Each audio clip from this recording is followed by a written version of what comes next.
obviously, anytime there's success, people see the success, but they don't see the struggles. So let's talk about some of the struggles, some of the challenges that you had to overcome. Anything you want to share?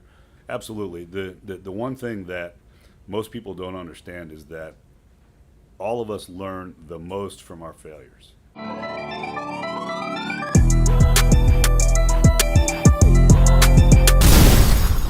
Hey, Bobby, welcome to the Fit Team Show. Excited to have you on. Thanks for having me this morning. Looking forward to it. So the audience watching or listening, tell everybody a little bit about yourself. I'm a Florida boy. My family moved here when I was a year and a half old. I've grown up in the West Palm Beach, South Florida area since they moved here in 1966. So yes, I am that old. I'm really a true South Florida boy in that I love the water. I love all things water, to fish and dive, and grew up water skiing, wakeboarding, any kind of sports activity. If there was any free time, I was either doing that or playing regular sports. Growing up, what was like the thing you did most of? What you say your favorite hobby?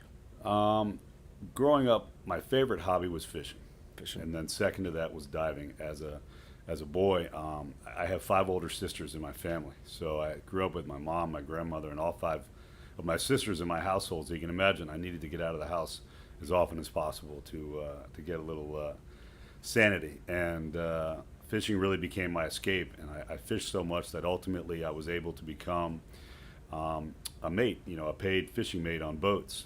And that was my summer job and my weekend job. Was that when you were in like high school or? Correct. It was early, late grade school years. I would actually do it for free, and then by the time I got to high school, I was proficient enough to where they actually would hire me to work as a fishing mate on the fishing tournaments and on the weekends out of here. And then during the summer, I would travel with these boats to the Bahamas for weeks at a time. So after high school, what's the first thing you did? Unfortunately, my mom really made me get a job. Other than that, I had my first real job where I had to work at a boatyard over here in West Palm Beach called Cracker Boy Boatyard, and it's a kind of construction boatyard where they haul out big boats on down to little boats, and we do the work, everything from painting the bottoms to replacing the propellers and the shafts, engine work, etc. It was actually a really grueling job because it's 120 degrees there out there in the blazing hot sun. It was all sand, the yard, and when you're there 8, 10, 12 hours a day, it was absolutely brutal. We're excited to hear about your entrepreneurial journey. So after that, just kind of walk us through up until today.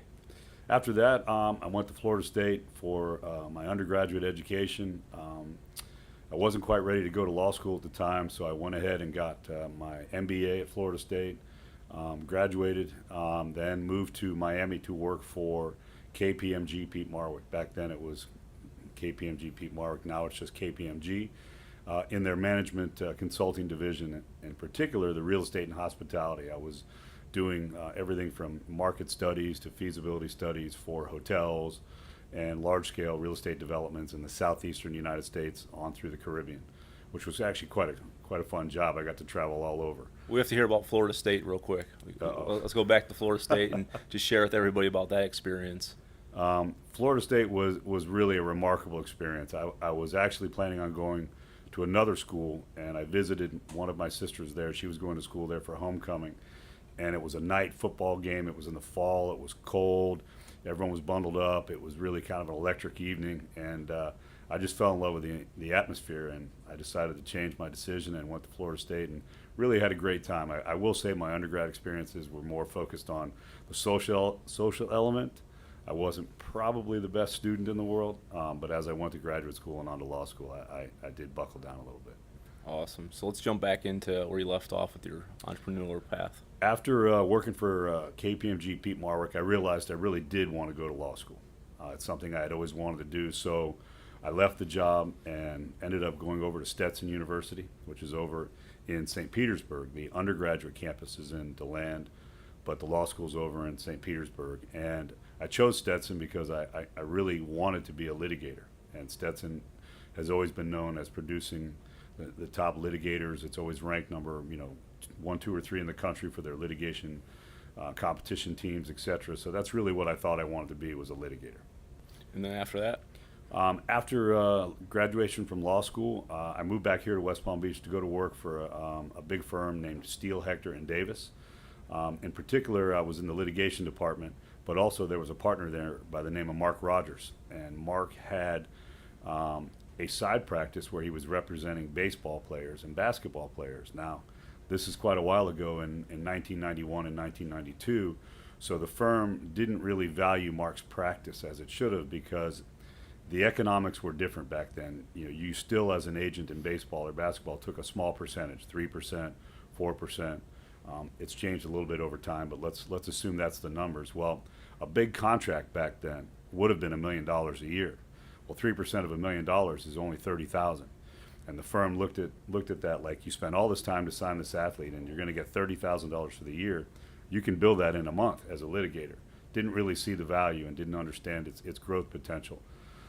Mark did. He really worked very hard, and that's why I chose that firm, because I was able to be a litigator but also learn under Mark as far as how to represent athletes. And Mark ultimately left Steel Hector to embark on his own and created a practice that's now been incredibly and wildly successful. One of his biggest clients is Russell Wilson of the Seattle Seahawks. He's had many, many top baseball and other football players and really done a remarkable job. So I stayed at Steel Hector and Davis for about 5 years until Mark gave me a phone call and said that Hall of Fame golfer Raymond Floyd was leaving his management company and wanted to start his own company out of Miami, and was looking for someone to come down and help run it. And he had recommended me. Long story short, I got hired, went to work for Raymond in Miami, managing him and creating a company around him called the Raymond Floyd Group, which was an unbelievably cool experience. Raymond is obviously a Hall of Fame golfer, but a wonderful man, great father, and his wife Maria was just a remarkable businesswoman. Everyone always assumed that Raymond had been the only successful one in that family, and yet Maria had been a tremendously successful businesswoman in her own right, with very accomplished businesses that she owned, and she taught me an awful lot about business. And after about 2 years at the Raymond Floyd Group, I had an opportunity to go to work for a company called Magic Works Entertainment. They hired me to be their general counsel and the chief operating officer of their new sports division. Magic Works was a vertically integrated, basically an entertainment management and production company. We did everything from manage entertainers like David Copperfield and music groups like Styx, Bad Company, Billy Joel. We produced Broadway plays. We had a division that did the transportation, so you see the buses and trucks that take the acts around the country when they're on a concert tour. We did the merchandising. We did every element of it, and we ended up taking the company public on the American Stock Exchange, and had success in building up the company through acquisition, and ultimately we were acquired in 1998 by SFX Entertainment, which at the time was the biggest in the industry. And that was a cool opportunity for the founders of Magic Works. They were able to cash out and kind of realize their life streams, and it enabled me to move on with the CEO, Brad Kreusler. He and I left and formed our own little company to go out and buy some other entities that we thought would be interesting, in essence, to combine the worlds of fashion, sport, and entertainment. We believe that the representation of athletes, the representation of entertainers, and the representation of fashion models was very similar, and actually was accretive, in that if you took these elements and combined them together, you could create wonderful synergistic opportunities and unique advantages to them that they wouldn't otherwise have. So Brad and I started out, one of the biggest companies we bought was a modeling agency by the name of Wilhelmina Models, out of New York, Los Angeles, and ultimately Miami. And it was really my charge, once we bought Wilhelmina and some of these other companies, to integrate them, but also help rebrand Wilhelmina. It had been founded by Wilhelmina Cooper in 1967. It was one of the largest in the industry, but it had started to maybe become a little stale, if you will, within the fashion industry. And my colleagues at Wilhelmina, my partner Dieter Esch and others there, we worked very hard to rebrand and re-image the agency, to give it that cool factor, that it factor. And as part of that, one of my focuses was a division that we created called Wilhelmina Artist Management, in which the company represented the top entertainers and athletes on a very exclusive basis for their marketing only, but not their music contracts, not their agency contracts as an NBA player. But we ended up being able to go on and represent people like Brandy, the very famous singer and actress from Moesha, people like Jessica Simpson, Beyonce and all of Destiny's Child, Jimmy Johnson from NASCAR, Matt Kuchar from golf. And that was really my passion. I loved it, to be able to combine their world with the worlds of fashion and entertainment together. We were able to do some very unique deals with them. For example, with Beyonce, her L'Oreal spokesperson ambassadorship was done by us in, I think, 2000, 2001, and I believe it's still running to this day. Brandy became the very first non-model to be used by CoverGirl in an advertisement for their cosmetic campaign back in the late 90s, which was really groundbreaking because that opened the door for CoverGirl and most other of these companies to use not supermodels, but these personalities. And now you've seen Faith Hill, Queen Latifah, Drew Barrymore, on down the line, all getting these opportunities. And I believe we started that trend, and that was really my passion. After about 5 years there, I left and created a small sports management company called Blue Giraffe Sports. Kind of a funny, unique name, but I liked it because it was really sort of nonsensical, and I felt like people would remember it. And we built Blue Giraffe into an agency that represented about 45 clients in the world, mostly of professional golf, but also coaching, broadcasting, and some other specialties. And also during this last 10-year period, I've invested in a couple other businesses, a water-based diving equipment company, and some small commercial real estate stuff with my family. And that kind of brings me here to today. And also, as part of Blue Giraffe, I've had the honor and privilege, Chris, of working with y'all for the last 3 years, helping with consulting your sport and entertainment marketing opportunities. And it's really been an eye-opener for me. I don't say this because I'm sitting here in your studio, but to watch what you all have done with FITTEAM and taking it from where it was when I first arrived to what you've done today is truly amazing. And I'm honored to be able to be a very small part of it. And I just love watching what you all do on a daily basis. We absolutely appreciate everything you've done for us. Thank you. Absolutely. So, it's a great long history, great story, tremendous success that you've had. Obviously, anytime there's success, people see the success, but they don't see the struggles. So let's talk about some of the struggles, some of the challenges that you had to overcome. Anything you want to share? Absolutely. The one thing that most people don't understand is that all of us learn the most from our failures. Exactly. I couldn't honestly tell you why I succeeded in many of the situations that I did, other than hard work, preparation, and luck. It can be timing, it can be a lot of things, but I can tell you exactly why I failed. And I've had a lot of failures, and those failures have been critical and instrumental to me in allowing me to learn and then move on and actually be successful, because I failed at so many different things. Businesses I may have tried to enter into or look into and spent a lot of time and went down the road and then realized that was a complete dead end and that was a failure. But it taught me what I needed to do next time to be better prepared. And it goes back to being, for example, at Magic Works. Okay, they asked me to be the general counsel of a company that we took public. Well, I was extremely young. I was the youngest general counsel on the American Stock Exchange. I did not have the experience base to be a true general counsel of a publicly traded company. But I made mistakes in the beginning, but the mistakes I made were those of trying to be proactive and aggressive in it. And my CEO and the others were appreciative of that, because at least you're trying to do something. The worst mistakes that you can make are ones of omission or neglect, where you just do nothing. You watch a situation unfold and you sit back and do nothing. And ultimately, I realized that I had to use my lack of experience to my advantage. And by that I meant in meetings with people who were far more qualified, they would be talking about things that were way over my head. And I was embarrassed. I didn't know what they were referring to. So ultimately I would just stop the conversation and ask him and say, Jim, excuse me, I don't know what you mean by that acronym, whatever he used or whatever that phrase was. And I realized that by simply asking questions, it unnerved them, because they thought that I was either trying to show them that they didn't know what they were talking about, or that I had some other agenda. And I watched the wheels in their head turn, and it enabled me to bring the entire conversation down to my level, because I realized that they didn't really understand it as well as they thought they did. But it allowed them to then have to explain it to me in a manner that I could understand it, because I had no I had no chance of being part of that conversation. And I literally just would stop it and say, hey, can y'all please tell me what you mean by that phrase, or what are you talking about here? And it was unbelievable, and it was the most empowering thing I realized, is that I just had to be courageous enough to just say, I don't understand what you're talking about. What do you mean by that?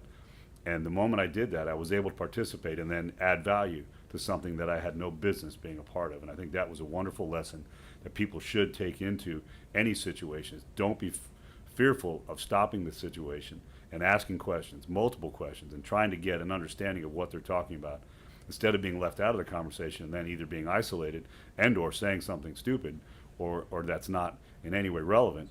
And then you just end up looking bad. It's a great example. Any other challenges you want to share? Another I mean, situation? for me, challenges have always been trying to maintain my attention. I've never been formally diagnosed with ADD, but I kind of feel like I have a short attention span. I know in law school and other areas I did my best work in short spurts. So trying to maintain my focus and attention for longer periods of time has always been a challenge. And scheduling. I can be easily distracted, and because of that, I find that I'm not as effective. So that's a challenge that I've worked very hard over the years to try and divide my days up into small blocks of time in which I focus very intently for small periods of time. And I find I get far more done in doing that, and then allowing myself to have those distractions and then refocusing distractions, as opposed to trying to stay in the moment for 8 hours. It's a lot like what professional golfers do. They're on a golf course playing under extreme pressure for 5.5 hours, and because golf is now unfortunately become extremely slow, should be 4.5 hours, but they're out there for a long time. They can't concentrate for that entire time. So what they do is they learn how to relax and focus on something else, be distracted, talk about something else, and then get in the moment for that minute and a half that they need to be focused to prepare to hit the golf shot, and then hit the golf shot, and then go back to having a conversation, telling jokes, looking around the gallery, etc. And that's kind of a challenge that I had to find in my own business life, is that I thought I had to be able to sit at a desk for 8 hours, 10 hours, and I couldn't, and I wasn't getting anything done. So as soon as I gave myself the latitude to say, okay, I'm not that person, what's going to work for me? And that is focusing in small tranches of time very intently, and that's allowed me to be much more effective. Talked about some struggles, some challenges. We've heard your history of success, but talk about some of the things, some of the goals that you're most proud of, or some goals that you accomplished, maybe 2 or 3. One of the biggest goals was when I was at Magic Works. I had this vision of trying to combine the sports and entertainment and fashion worlds, and we were on the way to do it when we were acquired. I'm very proud of the fact that I was able to convince the CEO to believe in that vision. So when he left, he asked me to come with him. We went out and we raised significant money in order to buy these companies that were part of our group of companies, and get these influential people in New York on Wall Street to sit down and give what they call a roadshow presentation, where you present your ideas and the financials, and be able to do it in a way that these people ended up having enough confidence in us to invest millions of dollars. And I think that was something I never thought I would be able to do. And I'm very, very proud of that, because it isn't something that, as a lawyer, I was trained to do. It was something that I just sort of had to learn to do on the fly. And then after I left Wilhelmina, I'm extremely proud of the fact that Blue Giraffe was funded completely by myself. I never had any investors. I never had any bank loans. I never had any type of other assistance. And it was a struggle for the first 4.5 years. I didn't make a dime, not a single dime. Everything was basically coming out of pocket for me, paying my partner Matt Judy's salary and travel and expenses and everything we had. And there was a point in time there where I wondered, would I ever make $1 again? Like literally, I was thinking maybe I should just go get a job as a bartender somewhere, just so I can get a paycheck, because I want to actually feel productive. It was a hard time, and it was a struggle. But there was then that turning point, literally 4.5 years in, and from that moment forward, we've been profitable ever since. And I'm very proud of the fact that during that 4.5 years, I had opportunities to leave and scrap Blue Giraffe and move on to other jobs, if you will. And I stuck with it, and it was really refreshing and rewarding to me to be able to do that, and then see it grow to what it is today. It's nice looking back on it now it's over, just that growth and how it stretched you, and something you can be proud of. It is. It was a tough time, I'll be honest. And Matt would tell you as well that I literally thought I forgot how to make money. Because up until that time, in building the business, it took that long to get the business to a level where it had consistent revenues to then equal and exceed, obviously, our operating expenses. And I just kept thinking, man, and the moment, actually, I remember this, the moment I committed my plan to writing and my goals in writing, that was the year in which we hit our mark. Ironically enough, and I tell people that too, I should have brought that up earlier, when I said to Matt and the people that were working with us, okay, write everything down that you think we need to do, and I compiled it and I put together our goal in a business plan for us. We weren't going to be showing it to anywhere else. It was just for internal use only. And when we committed it to writing and we put it down on paper and said, that's our goal, we exceeded it pretty significantly. We had never been able to do that before. And I truly believe it's because we spent the time to visualize it and then commit it to writing. And then once we did so, it was off to the races. That's awesome. We talk about goals all the time at FITTEAM and the importance of putting them in writing and being specific and being realistic and having a date attached to them and writing out exactly what your plan is and working that plan. And when you do that, the magic happens. Correct. So that's awesome. Glad you shared that. So tell us some of the the goals you have going forward. Going forward, I'm really trying to find a balance between work success, which obviously I'm really committed to building on some of the opportunities I have, and obviously family and personal balance. It's hard. I know, because I know you well, how hard you work, and I think that's going to be a challenge for you as well. You're so committed to building this FITTEAM family that you're going to have to find that balance with obviously a new child on the way. And it is for me too. It's a really difficult balance because I have a hard time turning my mind off, turning off those thoughts when you're sitting down, laying down in bed, ideas are bouncing around. And ultimately, I think we're most effective when we actually take the time away from business and we begin to unplug, because that allows you to be more relaxed and refreshed and creative when you do come back. And I've read a number of books, including Tim Ferriss's lately, there's Tools of Titans, which is a really cool collection of stories from all of these very, very, very successful people. There's hundreds of these stories. They're short stories, but they're all individual little snippets from everyone from Arnold Schwarzenegger to some of the Laird Hamilton to the best of the best in their industries about different topics. And I highly recommend it because it gives you little useful tidbits of things you can do to make yourself more productive, to sleep better, to be able to unplug. And I think that's one of the challenges we all have going forward, is how can I be more effective at work, more targeted at work, but at the same time have that balance, because when they bleed together all the time, then I think it tends to lead to mediocrity. Talked a little bit about Matt, Judy. Let's talk a little bit about teamwork. Obviously, when there's a successful person, a lot of times you don't see the people around them. So if you want to maybe mention your family, Matt, 100%. anyone else you want to give a shout out to? There's no success story that does not have a whole cast of people behind the success. For me, in Blue Giraffe, it starts with Matt Judy.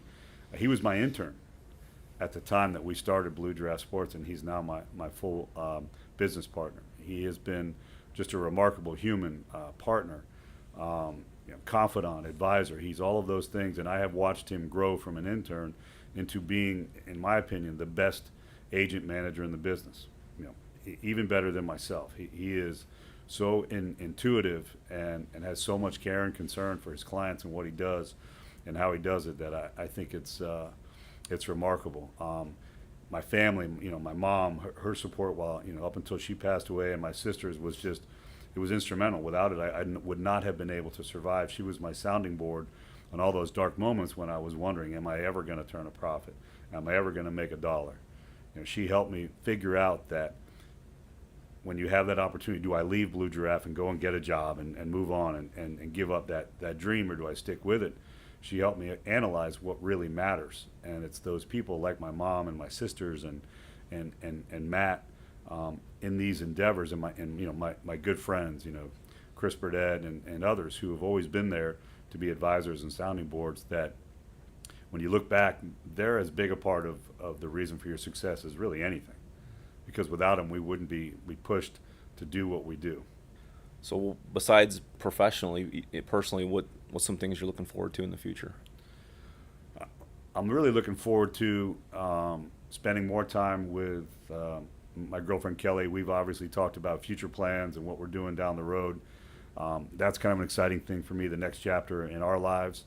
And also taking these business opportunities, developing them in a balance where it leads to life experiences. I think one of the things that most of the successful people in the world will tell you is that as you become more successful, um, it's not about gathering up things. It's about actually gathering up experiences, life experiences, travel experiences, these things that matter. Buying a new car, buying a new dress, shoes, whatever it may be, isn't going to give you that happiness and that lasting sense of accomplishment. But being able to work hard and afford a trip with your family that's unforgettable, with pictures and memories and all of those feelings that you'll have the rest of your life, that's what they're referring to. And that's really what I'm looking forward to. And I'm doing something this coming week that I've never done before. I'm not even sure you know about it. I planned this trip 10 months ago. We're leaving Tuesday to fly to San Diego and then hook up with the host of Shark Week, Andy Casagrande, who is arguably the world's foremost shark expert and great white shark expert.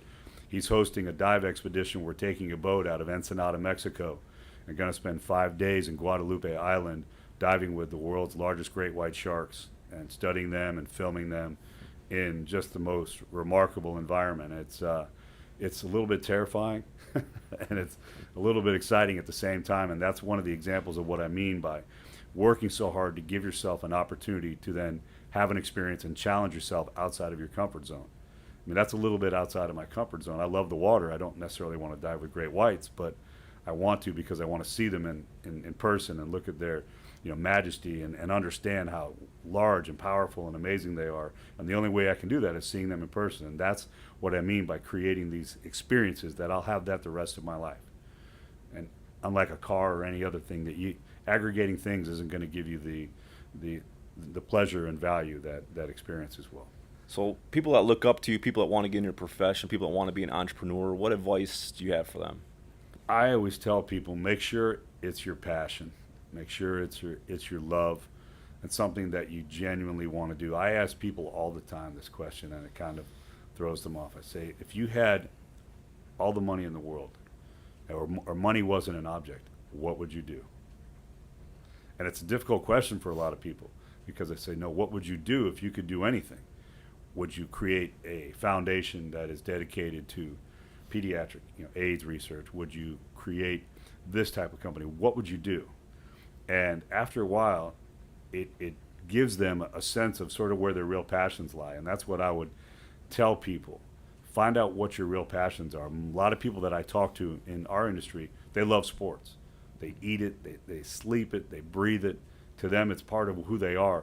And that's really what you need to have in order to be in our business. Because when you work in our world, dealing with our clients who are traveling literally around the world at any time, it's a 24-hour-a-day job.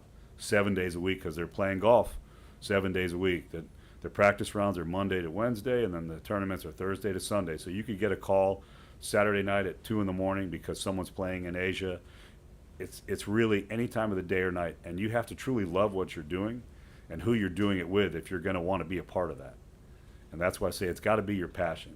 I know people, if they love a particular sport or industry, then I say, okay, find a job within that industry. Find something that you think will really move you, because that will make you more motivated to be successful. If it's just a job, if it's just work, I think it's very difficult for people to truly get to that level. The most successful people in the world are pursuing something because it was their passion. They felt compelled to do it for whatever reason. I agree and love the process. Something I always tell people, they ask me what's the secret. There isn't a secret, but there's nothing else I'd rather be doing. I love helping people. I love stretching them. I love pushing them, getting them out of their comfort zone. And I love people. I love being friends with people, but I love pushing them a little bit more and making them better. And that's something I just love. You actually just hit the nail squarely on the head. Is pushing people out of their comfort zone. Some of my absolute favorite experiences in life are when things were at their most challenging or difficult. Mm-hmm. And looking back at building Blue Giraffe, I have a lot of moments where things weren't going well. and it was a grind, and we were, traveling on basically a little or no budget, trying to be creative as to how you can make things happen with very little finances. And it's those times that I most treasure. It was actually even more fun than it is when you're now successful and you can afford to fly a certain level and you can afford to do these things. It was more fun at those moments, and I think that's what people have to understand is enjoy and appreciate the process, the journey. It's not about the end result. It's every day of the process, the grind of going through it, because that's really where you earn the enjoyment when you get there. Because without that, there is no enjoyment. And forcing people to put themselves in that, being comfortable with being uncomfortable. You've heard that phrase. Absolutely. Make people be comfortable being uncomfortable, and they will find themselves performing beyond their wildest imagination. And that's where the growth happens. Exactly. It doesn't happen in the area where you're comfortable, ever. Right. Absolutely. So any last words that you want to share? Anything else you want someone to know about you or you'd like to share with the audience? Honestly, I just want to say congrats to you and everyone at FITTEAM. Like I said, I've had a front row seat to this remarkable journey so far. I'm excited for where it's going. I'm humbled by the opportunity to work with you all, and I've had a chance to sit at our FITTEAM gatherings and listen to the stories of these men and women who've lost 100+ pounds, in some cases 200. To have a product that's genuinely USDA certified organic, has these types of benefits to people, life-altering, life-changing benefits, and then the business opportunity. And you've seen our athletes. Our athletes are using these products religiously because they work, plain and simple. They use them because they work, and they allow them to perform better. So I'm really looking forward to the next chapter of that, being part of it. And like I said, realistically, I hope people understand that I'm really trying to find that balance between work and life, and they should too, at all elements of their life. That doesn't mean you're working any less. Okay, you're not working as hard. That's not what I'm saying. I'm saying you work as hard, you be as dedicated, you be as focused, but at the same time, you have those moments where you need to unplug and be a part of family and take time for yourself, and that will make you more effective. And that's really the lesson that I've learned, is that by compartmentalizing, it allows me to be even harder driving, more driven during the times that I'm focusing on work, by taking those short periods. But I'm just looking forward to the next chapter here. Well, once again, I want to thank you and Blue Draft and everything you've done for FITTEAM, and look forward to the future. And at FITTEAM, we say we're just getting started. Absolutely. This is just the beginning. Awesome. Thank you for having me. Thank you.